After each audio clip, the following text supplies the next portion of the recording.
जय माता दी दोस्तों। ओम नमः शिवाय।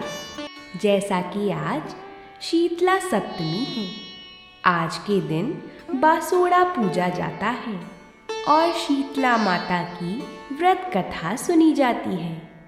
आज हम सभी शीतला माता की 3 व्रत कथाएं सुनेंगे। ये कथाएं बहुत ही महत्वपूर्ण हैं और इन कथा को सुनने से ही शीतला माता की पूजा पूरी होती है और शीतला माता प्रसन्न होकर अपने सभी भक्तजनों पर अपनी कृपा बनाए रखती हैं। ऐसी मान्यता है कि इस दिन गर्म खाना नहीं बनाते और खाते भी नहीं हैं।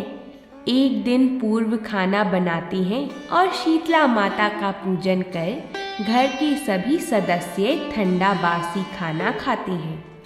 जिस घर में शीतला माता का पूजन और व्रत शुद्ध मन से किया जाता है, वहाँ शीतला माता धन धान्य, सुख समृद्धि, आरोग्य, बच्चों पर चेचक, छोटी माता आदि से रक्षा करती हैं।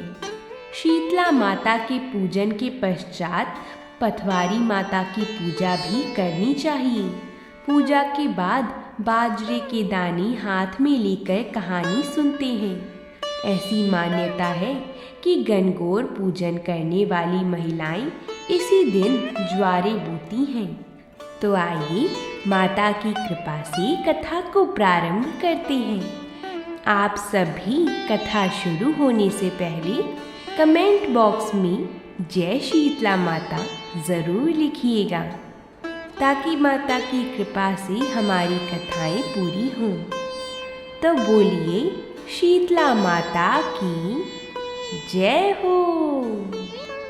पहली कथा के अनुसार चैत्र माह का महीना आया, होली के बाद के दिन आए, शीतला सप्तमी माता आई। सभी लोग कहने लगे, माता आई, माता आई। शीतला माता के स्वागत के लिए किसी ने हलवा बनाया, किसी ने लापसी। माता को गर्म खाने का भोग लगाया। माता के अंग अंग में आग जलने लगी तो माता दौड़ी दौड़ी कुम्हार के घर गई। कुम्हार को कहा, मेरा अंग अंग जल रहा है। कुम्हार ने माँ को ठंडी मिट्टी से लेप कर दिया। शीतला माता को थोड़ा आराम मिला। वह बोली, बेटा मुझे भूख लगी है। कुम्हार के घर रात की बनी रोटी राबड़ी रखी थी, उसने माता को खिला दी। इससे माता का ताप शांत हुआ और कुम्हार पर प्रसन्न होकर वह बोली, सारी नगरी में हाहाकार होगा, केवल तेरा घर बचेगा और तेरे घर में सदा अन्न धन के भंडार भरे रहेंगे। सारी नगरी में त्राही त्राही मचने लगी और कुम्हार का घर बच गया। सारे लोगों ने कुम्हार से पूछा, कुम्हार तूने क्या जादू किया जिससे सारा नगर नष्ट हो गया और तेरा घर बचा रहा? कुम्हार बोला, मैंने माता को शीतल किया। तुम सबने माता को गर्म भोजन करवाया, जिससे माता के अंग अंग में छाले हो गए थे। इसी कारण माता का कोप हुआ और नगर में त्राही त्राही मच गई। लोगों ने पूछा, माता कहाँ है? तो कुम्हार कहने लगा, माता नीम की छाया में बैठी हैं। सभी शीतला माता की शरण में गई और माता से क्षमा मांगी। तब माता ने कहा, तुमने मुझे गर्म भोजन खिलाया, जिससे मेरे मुंह में छाले हो गई। कुम्हार ने मुझे ठंडा भोजन करवाया, जिससे मुझे ठंडक मिली। इसी कारण सारा नगर नष्ट हो गया और कुम्हार का घर महल बन गया। लोगों ने विनती की, माता अब क्या करें? तो माता बोली, होली के 7 दिन बाद शीतला सप्तमी आती है। उस दिन सब नगर निवासी छठ को बनाए खाने से मेरी पूजा करें व भोग लगाएं। और ऐसा कहकर माता अंतर्ध्यान हो गई। अगले साल शीतला सप्तमी आई। सबने ठंडा बनाया भोग लगाया, माता की पूजा की, जिससे माता प्रसन्न हुई और सारी नगरी में आनंद हो गया। हे शीतला माता, जैसे सारे नगर वासियों को क्षमा किया, उन पर प्रसन्न हुई, वैसे ही सभी पर प्रसन्न रहना। भूल चूक क्षमा करना। तो बोलिए शीतला माता की जय हो।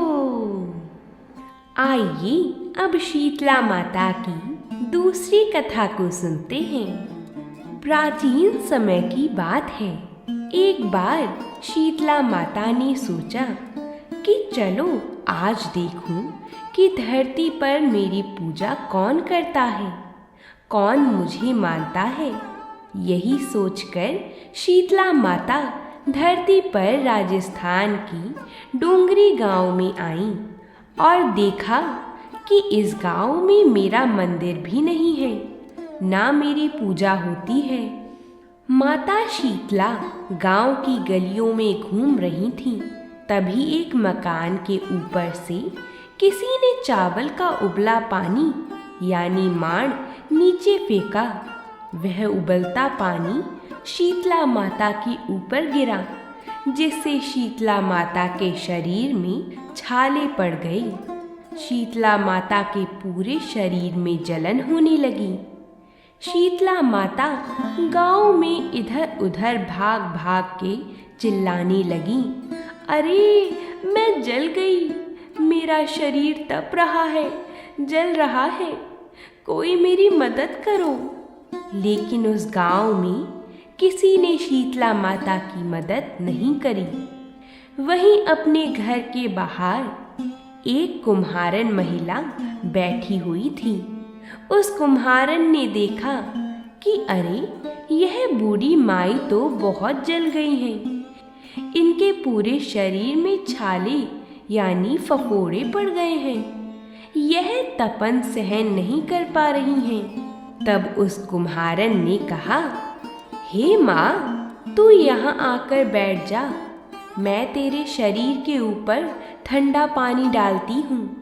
कुम्हारन ने उस बूढ़ी माई पर खूब ठंडा पानी डाला और बोली, हे माँ, मेरे घर में रात की बनी हुई राबड़ी रखी है, थोड़ा दही भी है, तू दही राबड़ी खा ले। जब बूढ़ी माई ने ठंडी ज्वार के आटे की राबड़ी और दही खाया तो उनके शरीर को ठंडक मिली। तब उस कुम्हारन ने कहा, आ माँ बैठ जा, तेरे सिर के बाल बिखरे हैं, ला मैं तेरी चोटी गूंथ देती हूँ। और कुम्हारन माई की चोटी गूंथने हेतु कंघी बालों में करती रही। अचानक कुम्हारन की नज़र उस बुढ़िया माई के सिर के पीछे पड़ी तो कुम्हारन ने देखा कि एक आंख बालों के अंदर छुपी है। यह देखकर वह कुम्हारन डर के मारे घबराकर भागने लगी। तभी उस बुढ़िया माई ने कहा, रुक जा बेटी, तू डर मत, मैं कोई भूत प्रेत नहीं हूँ, मैं शीतला देवी हूँ। मैं तो इस धरती पर देखने आई थी कि मुझे कौन मानता है, कौन मेरी पूजा करता है। इतना कहकर माता चार भुजा वाली हीरे जवाहरात के आभूषण पहने, सिर पर स्वर्ण मुकुट धारण किए अपने असली रूप में प्रकट हो गईं। माता के दर्शन कर कुम्हारन सोचने लगी कि अब मैं गरीब इस माता को कहाँ बिठाऊं। तब माता बोली, हे बेटी, तू किस सोच में पड़ गई। तब उस कुम्हारन ने हाथ जोड़कर आंखों में आंसू बहते हुए कहा, हे माँ, मेरे घर में तो चारों तरफ दरिद्रता बिखरी हुई है, मैं आपको कहाँ बिठाऊं। मेरे घर में ना तो चौकी है, ना बैठने का आसन ही। तब शीतला माता प्रसन्न होकर उस कुम्हारन के घर पर खड़े हुए गधे पर बैठकर एक हाथ में झाड़ू दूसरे हाथ में डलिया लेकर उस कुम्हारन के घर की दरिद्रता को झाड़ कर डलिया में भरकर फेंक दिया और उस कुम्हारन से कहा, हे बेटी, मैं तेरी सच्ची भक्ति से प्रसन्न हूँ। अब तुझे जो भी चाहिए मुझसे वरदान मांग ले। तब कुम्हारन ने हाथ जोड़कर कहा, हे माता, मेरी इच्छा है अब आप इसी गांव में स्थापित होकर यहीं रहो और जिस प्रकार आपने मेरे घर की दरिद्रता को अपनी झाड़ू से साफ करके दूर किया, ऐसे ही आपको जो भी होली के बाद की सप्तमी को भक्ति भाव से पूजा कर आपको ठंडा जल, दही व बासी ठंडा भोजन चढ़ाए, उसके घर की दरिद्रता को साफ करना और आपकी पूजा करने वाली महिला का अखंड सुहाग रखना, उसकी गोद हमेशा भरी रखना। साथ ही जो पुरुष शीतला सप्तमी को नाई के यहाँ बाल ना कटवाए, धोबी को कपड़े धुलने ना दे और पुरुष भी आप पर ठंडा जल चढ़ाकर, नारियल फूल चढ़ाकर परिवार सहित ठंडा बासी भोजन करे, उसके काम धंधे व्यापार में कभी दरिद्रता ना आए। तब माता बोली, तथास्तु। हे बेटी, जो तूने वरदान मांगे हैं मैं सब तुझे देती हूँ। हे बेटी, तुझे आशीर्वाद देती हूँ। तभी उसी दिन से उसी गांव में शीतला माता स्थापित हो गईं और उस गांव का नाम हो गया शील की डूंगरी। इस कथा को पढ़ने से घर की दरिद्रता का नाश होने के साथ ही साथ सभी मनोकामनाएं पूरी होती हैं। हे शीतला माता, अपनी कृपा सभी पर बनाए रखना। तो बोलिए शीतला माता की जय हो। आइए अब शीतला माता की तीसरी कथा को सुनकर हम पीपल पतवारी माता की कथा सुनेंगे और अंत में श्री गणेश भगवान की कथा को सुनकर शीतला सप्तमी की सभी व्रत कथाओं को पूर्ण करेंगे। आप सभी इन कथाओं को पूरा अवश्य सुनिएगा, इनको बीच में अधूरा मत छोड़िएगा। ये सारी कथाएं शीतला माता के व्रत में सुनी जाती हैं। तो बोलिए शीतला माता की जय हो। एक समय की बात है, शीतला सप्तमी के दिन एक महिला और उसकी 2 बहुओं ने व्रत रखा। सप्तमी के दिन सभी को बासी खाना खाना होता है, इसलिए भोजन पहले ही पका लिया गया था। लेकिन दोनों बहुएं कुछ समय पहले ही माँ बनी थीं। कहीं बासी भोजन खाने से वह या उनकी संतान बीमार ना हो जाए, इसलिए बासी भोजन ग्रहण नहीं किया। अपनी सास के साथ माता शीतला की पूजा अर्चना के बाद पशुओं के लिए बनाए जा रहे भोजन के साथ अपने लिए भी रोटी सेक कर खा ली। सास के भोजन ग्रहण करने का आग्रह करने पर दोनों ने उन्हें टाल दिया। उनके इस कृत्य से माता कुपित हो गईं और उन दोनों के नवजात शिशुओं की मौत हो गई। जब सास को सच्चाई पता चली तो उसने दोनों को घर से निकाल दिया। दोनों बहुएं अपने बच्चों के शव लिए दर दर भटकने लगीं। थक हार कर आराम करने के लिए एक बरगद के पास रुक गईं। वहीं पर औरी व शीतला नामक 2 बहनें भी थीं, जो अपने सर में पड़ी जुओं से परेशान थीं। दोनों बहुओं ने उनकी मदद की और उन बहनों को आराम मिला। उन्होंने बहुओं को आशीर्वाद दिया कि तुम्हारी गोद फिर भर जाए। तब बहुओं ने उन बहनों को बताया कि हमारी तो हरी भरी गोद ही लुट गई है। इस पर शीतला ने उन्हें लताड़ लगाते हुए कहा कि पाप कर्म का दंड तो भुगतना ही पड़ेगा। बहुओं को एहसास हुआ कि वह कन्याएं साक्षात माता हैं, तो वह उनके चरणों में गिर गईं और उनसे क्षमा याचना की। माता ने भी उनके पश्चाताप के बाद उन्हें माफ कर दिया और उनके मृत बालक जीवित हो गए। तब दोनों खुशी खुशी अपने घर लौट आईं। इस चमत्कार को देखकर सब हैरान रह गए। धीरे धीरे समय के साथ माता शीतला की व्रत कथा सभी लोग तक पहुंची और लोगों ने माता का आशीर्वाद प्राप्त किया।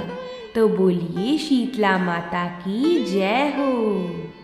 अब हम पीपल पथवारी माता की कथा को सुनेंगे।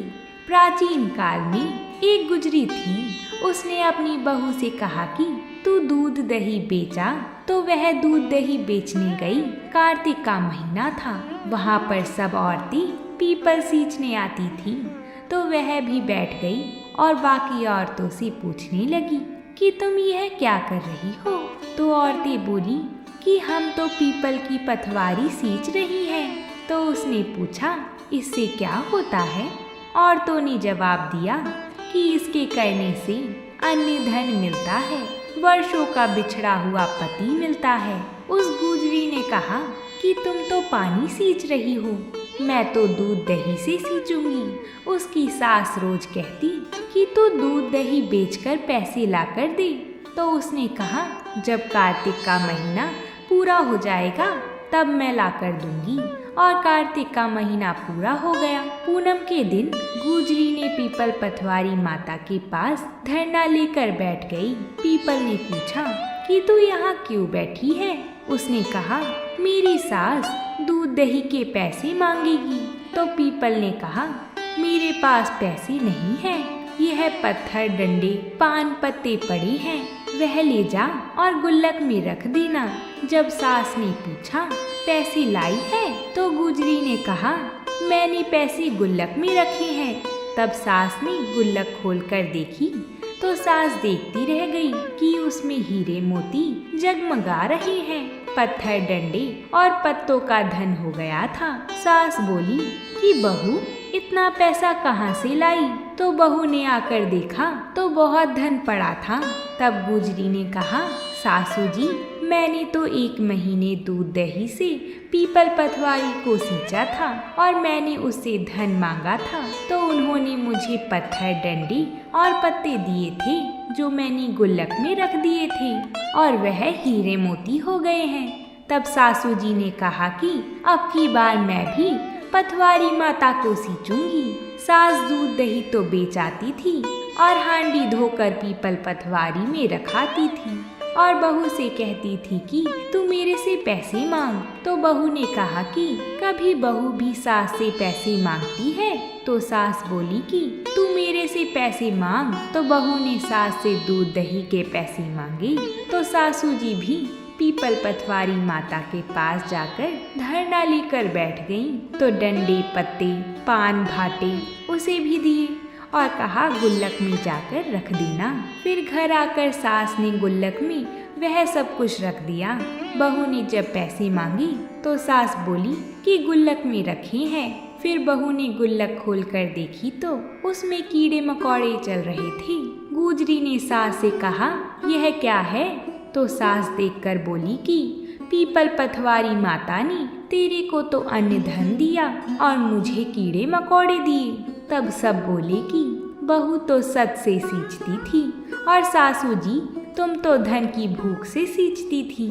इसलिए हे पथवारी माता जैसे बहू को दिया वैसा सबको देना और जैसा सासू जी को दिया वैसा किसी को मत देना। तो बोलिए पीपल पथवारी माता की जय। आई अब हम गणेश जी महाराज की कथा को श्रवण करते हैं। एक समय की बात है, एक गांव था जिसमें एक सेठ जी अपने परिवार के साथ रहते थे। सेठ जी का गांव के पास के ही शहर में बड़ा व्यापार था। सेठ जी गणेश जी की पूजा श्रद्धा एवं विश्वास से करते थे, जिससे सेठ जी के घर में अन्य धन के भंडार सदैव ही भरे रहते थे। उनके जीवन में किसी भी प्रकार की कोई कमी नहीं थी। नित्य प्रतिदिन नियम अनुसार रोज वो नदी पर नहाने जाते और आकर गणेश जी की पूजा करते थे, उन्हें भोग लगाते और फिर स्वयं भोजन करते थे। यह बात सेठानी जी को अच्छी नहीं लगती थी। वो धार्मिक नहीं थी और ईश्वर में इतना विश्वास नहीं रखती थी। एक बार सेठानी जी ने सोचा कि यह इतना गणेश जी को मानते हैं, गणेश जी की पूजा करते हैं, इससे होता क्या है, आज तो देखती हूँ वो कैसे गणेश जी की पूजा करते हैं। अगले दिन जब सेठ जी नदी पर नहाने जाते हैं तो सेठानी जी गणेश जी की मूर्ति को उठाकर मूर्ति को कपड़े से ढककर बगीचे में जमीन में दबा देती है। जब सेठ जी नदी पर से नहाकर घर आते हैं और देखते हैं कि गणेश जी की मूर्ति तो मंदिर में नहीं है, तो वो सेठानी से पूछते हैं, गणेश जी की मूर्ति मंदिर में नहीं है, कहाँ गई? तो सेठानी जी बोलती हैं, मुझे नहीं मालूम। तब सेठ जी मूर्ति को घर में बहुत ढूंढते हैं। उस दिन क्योंकि वो गणेश जी को भोग नहीं लगा पाई, इसके लिए सेठ जी ने अन्न जल का त्याग कर दिया और गणेश जी से प्रार्थना करने लगी कि हे प्रभु, लगता है आप मुझसे रुष्ट हो गए हो और कहीं चले गए हो। आप अपनी कृपा दृष्टि मुझ पर बरसाइए और प्रभु मुझे दर्शन दीजिए। सेठ जी ने ये सब मन ही मन में सोचा कि अब से जब तक आप मुझे मिल नहीं जाती, मुझे दर्शन नहीं दे देती, तब तक मैं अन्न जल का त्याग करता हूँ। उस दिन पूरा दिन बीत गया। रात्रि में सेठ जी की भक्ति से प्रसन्न होकर गणेश जी भगवान ने सेठ जी के स्वप्न में प्रवेश किया। गणेश जी भगवान एक छोटे से चूहे के साथ खेल रहे होते हैं और चूहे को खाने को लड्डू देते हैं। चूहा लड्डू लेकर बगीचे में जाता है और जमीन खोदता है और लड्डू वहीं डाल देता है। अचानक सेठ जी की नींद खुल जाती है। सेठ जी बगीचे में जाते हैं और वहीं खोदते हैं जहां उन्होंने सपने में देखा था, और वहीं से उनको थोड़ी सी जमीन खोदने पर कपड़ों में लिपटे हुए गणेश जी की मूर्ति मिलती है। सेठ जी गणेश जी की मूर्ति की पूजा करके उनको यथास्थान स्थापित करते हैं और सेठानी के पूछने पर सारा वृतांत उन्हें सच सच बता देते हैं। बात जानकर सेठानी जी को आश्चर्य होता है और सेठानी जी मन ही मन में श्रद्धा एवं विश्वास से गणेश जी भगवान की भक्त बन जाती हैं और सेठ जी से कहती हैं कि मुझसे बड़ा भारी अपराध हो गया है। अब हम दोनों पति पत्नी प्रेम सहित गणेश जी भगवान की आराधना करेंगी एवं उनकी पूजा में कभी कोई कमी नहीं आने देंगी। यह सुनकर सेठ जी अत्यधिक प्रसन्न हो जाते हैं और दोनों पति पत्नी गणेश जी भगवान को धन्यवाद करते हैं। बोलिए भगवान गणेश जी महाराज की जय हो। हे गणेश जी महाराज, जिस प्रकार सेठ जी पर अपनी कृपा करी, उसी प्रकार हमारी भी सभी मनोकामना और हमारे घर को भी सदा सुखमय बनाए रखना। बोलिए गणेश जी भगवान की जय हो। तो इस प्रकार हमारी शीतला सप्तमी की व्रत कथाएं पूर्ण होती हैं। हम आशा करते हैं कि आप सभी का व्रत माता सफल करें, आप सभी की मनोकामनाएं माता की कृपा से पूरी हों। अगर आप सभी को ये वीडियो पसंद आई हो तो वीडियो को लाइक ज़रूर करें और कमेंट बॉक्स में जय शीतला माता ज़रूर लिखिएगा। साथ ही अपने परिवारजनों के साथ इस कथा को शेयर ज़रूर करें। हम आप सभी के लिए ऐसी ही व्रतों से जुड़ी कथाएं लाती रहती हैं, इसलिए हमारे चैनल को सब्सक्राइब ज़रूर करें। तो प्रेम से बोलिए शीतला माता की जय हो।